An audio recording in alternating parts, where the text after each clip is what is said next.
Good afternoon, everyone. Actually, I'm scared, but I'll try my best to make you all understand. I'm very happy to be here with you all. I would like to thank the organizers, listeners, and partakers. Before I start my speech, I would like to start with a word from the Bible, from the Luke chapter 4, verse 16 to 19. It is quoted like this: "The Spirit of the Lord has anointed me to give good news to the poor." The Spirit of the Lord has anointed me to give good news to the poor. Yes, the Lord has anointed me to give good news. And we all know that a human body can bear only up to 45 days of unit of pain. But at the time of giving birth to a baby, a woman has to feel up to 57 days of pain. This is similar to 20 bones fractured at a time. Do we really respect a woman's worth in the society? Do we really respect a woman's worth in the society? God created such a wonderful person in His own image and likeness. The Bible teaches us from Genesis chapter 1, verse 26. It says, "Let us make man in our image. To our likeness, let them rule over the fish of the sea, over the birds of the air, over the cattle, over the wild animals, and over all creeping things that crawl along the ground." Then, why this precious person is being destroyed? I just want to ask you all, why is this precious being is destroyed? That means human being. Trafficking in human being is one of the largest and a well-networked organization, we can say this. Because we are coming and hearing this all. It's a well-organized crimes across the world, national and international, along with trafficking in drugs and arms. Undoubtedly, it is as much as a commercial activity as an organized crime. It is multidimensional in nature because it is extending beyond boundaries. India is a source, a destination, and is a transit country for human trafficking of men, women, and children. They are trafficked for the purposes of forced labor, commercial sexual exploitation, internal forced labor, held in debt bondage, for removal of organs, and we could say faced forced labor, working in brick kilns, rice mills, agriculture, embroidery factories, prostitution, waitress, field work, dancing entertainment, employment, education, economic incentives offered to parents to part with their children for fake jobs or marriages, promises, and so on. There are about 1,000 red areas all over India. A quarter of the total number of prostitutes are minors. Case prostitutes are often minors, often from Nepal and Bangladesh. An estimated number about 2.3 million prostitutes are there. I myself, the only sister of a brother who was trafficked from the way to his hostel. He was just 11 then. On his way, he met an unknown person.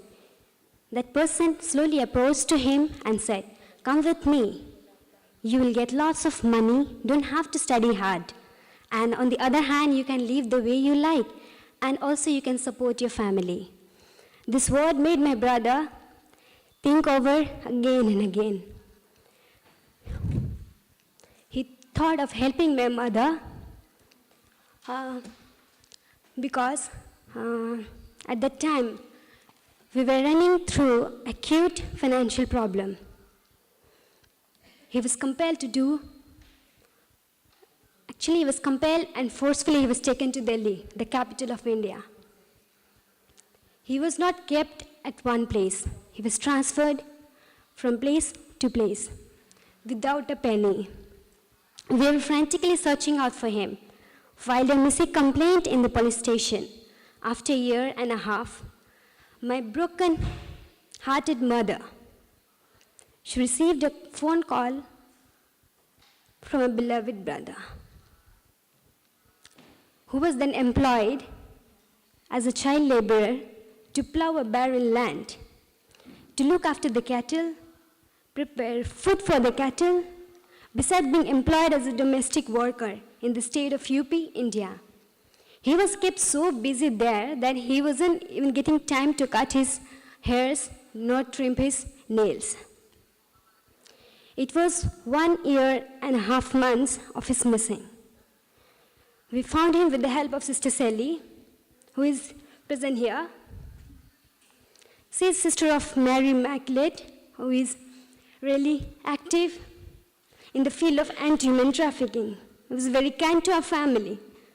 Had shown her effectiveness in rescuing my brother. I really and heartily thank her. I had my personal conversation with the girls who have rescued from the world of prostitution.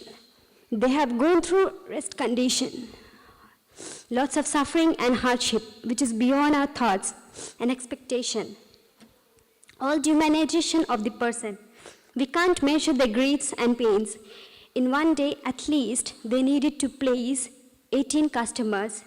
It was on them how they managed their time within 24 hours. It was something like do or die situation for them. It is said that every day, about 200 girls and women in India enter prostitution, and 80% of them against their will. Every hour, 4 women and girls in India enter prostitution, 3 of them against their will. It is so pathetic to see the girls in these brothel houses. Girls are forced to do the works which exploits them completely, leaving behind their hope and a future. Because once they get into this trap, it is very difficult for them to come out of the trauma or the situation. It is similar to a person who is addicted to drugs. I have personally interviewed the girls who have been rescued by the NGOs with the help of police force, CIDs, etc. They have not yet come out of the trauma. I went to interview a girl who was from Calcutta. She was unable to speak up anything. She didn't share her story at all. I could understand it's only because of the trauma that she was going through. The torture and the drugs that she was injected had harmed her a lot. It was so painful to hear their extreme, unthinkable stories. It was all beyond my thoughts and expectation. One of the girls whom I came across after the rescue have shared her typical story with me. She was not given any food, nothing for eating. She was just given a puffed rice with a glass of water. We can't stay with the water if we get one time. It is the same thing that happened to her, but I'm very happy that she's alive today. She has come out of that situation and she's recovering. I really seek your prayers for her.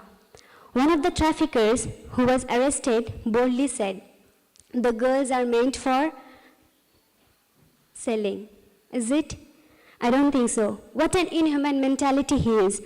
This calls for to reinforce attitudes of Christ in employing just and workable measures against human trafficking. I also interviewed girls who were able to escape from the brothel houses.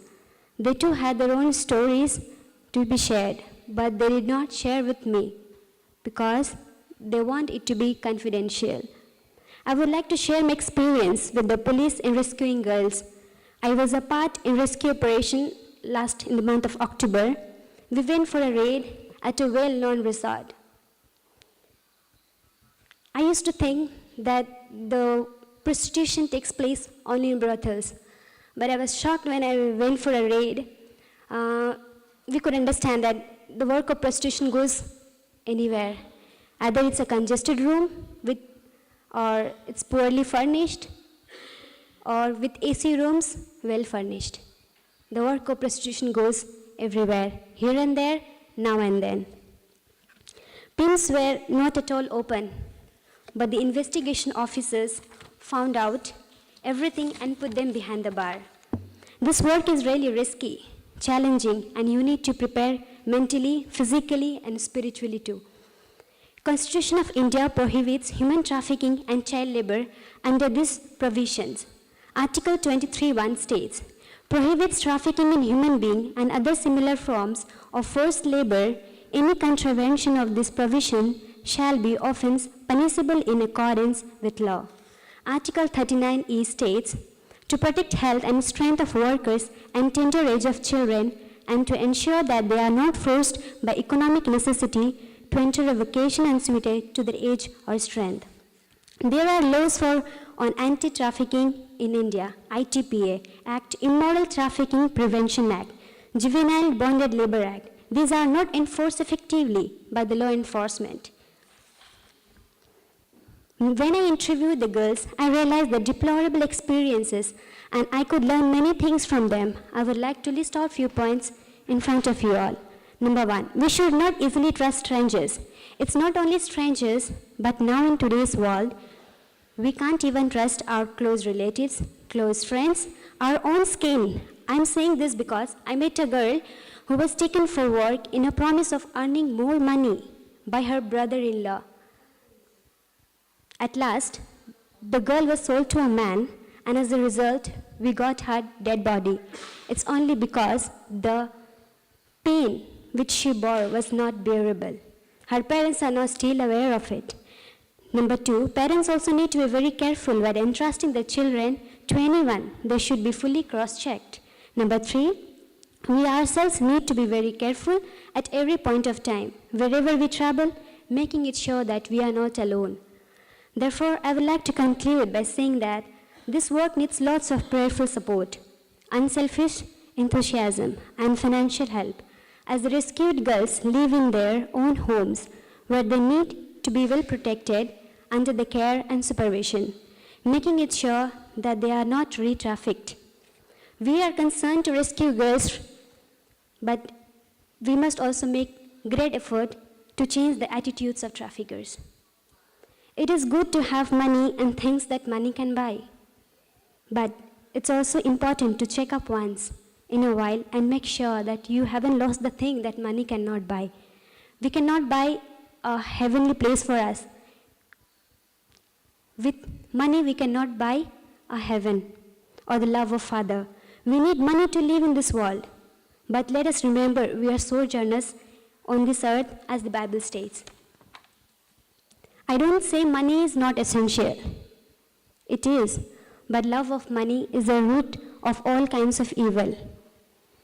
It is written in 1 Timothy 6 verse 10. So what are we thinking about? Let us join together to stop this crime and make a change. Thank you.